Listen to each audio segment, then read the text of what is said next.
৭১ স্বাধীনতা অর্জনের যুদ্ধ আর ২৪ রক্ষার, এমন মন্তব্য করে বিএনপির ভারপ্রাপ্ত চেয়ারম্যান তারেক রহমান বলেছেন, স্বাধীনতা আর গণতান্ত্রিক রাজনৈতিক অধিকার চর্চার দিন হয়ে উঠুক ৫ই আগস্ট। জুলাই গণ অভ্যুত্থানের বর্ষপূর্তি উপলক্ষে এক ভিডিও বার্তায় তিনি এ মন্তব্য করেন। এদিকে দিনটি ঘিরে সারা দেশে আনন্দ উৎসব সহ নানা রাজনৈতিক কর্মসূচি পালন করেছে বিএনপি ও এর অঙ্গ সহযোগী সংগঠনগুলো। বান্ডেল থাকলে প্রতি সেনমানিতে টাকা বাঁচবে। বিকাশ সেনমানি বান্ডেল কিনে জিতুন প্রতি লেনদেনে। গুম, খুন আর লুটপাটের ১৫ বছরের দুঃশাসনে অতিষ্ঠ জনগণের অভ্যুত্থানে দেশ ছাড়তে বাধ্য হয় পতিত সরকারের প্রধান শেখ হাসিনা। জুলাই গণ অভ্যুত্থানের বর্ষপূর্তিতে রাজধানীসহ দেশের জেলা উপজেলায় বিজয় মিছিল করে বিএনপি। এ সময় দ্রুত জুলাই হত্যাকাণ্ডে জড়িতদের বিচার ও নির্বাচন দাবি করেন দলটির নেতারা। একটি সুষ্ঠু নিরপেক্ষ নির্বাচনের মাধ্যমে জনগণের ইচ্ছার প্রতিফলন করে একটি গণতান্ত্রিক সরকার গঠিত হবে।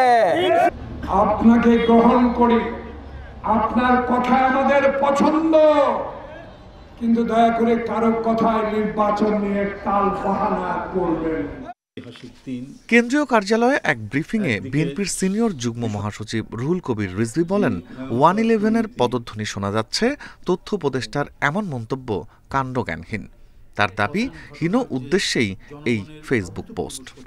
এই সমস্ত বক্তব্য একেবারে বালকসুলভ বক্তব্য, শিশুসুলভ বক্তব্য, ইনফ্যান্টাইল ম্যাডনেস বলে আমি মনে করি।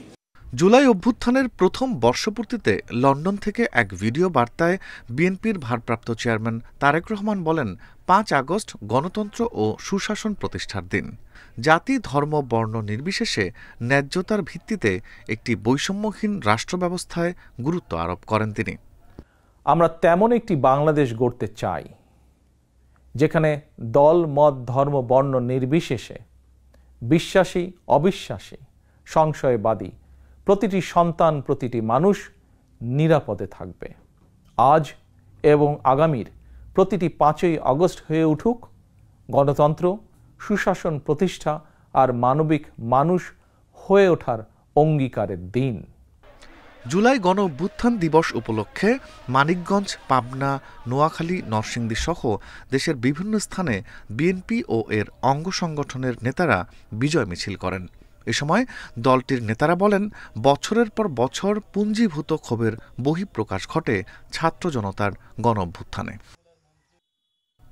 Rifat Alam, independent news, Dhaka.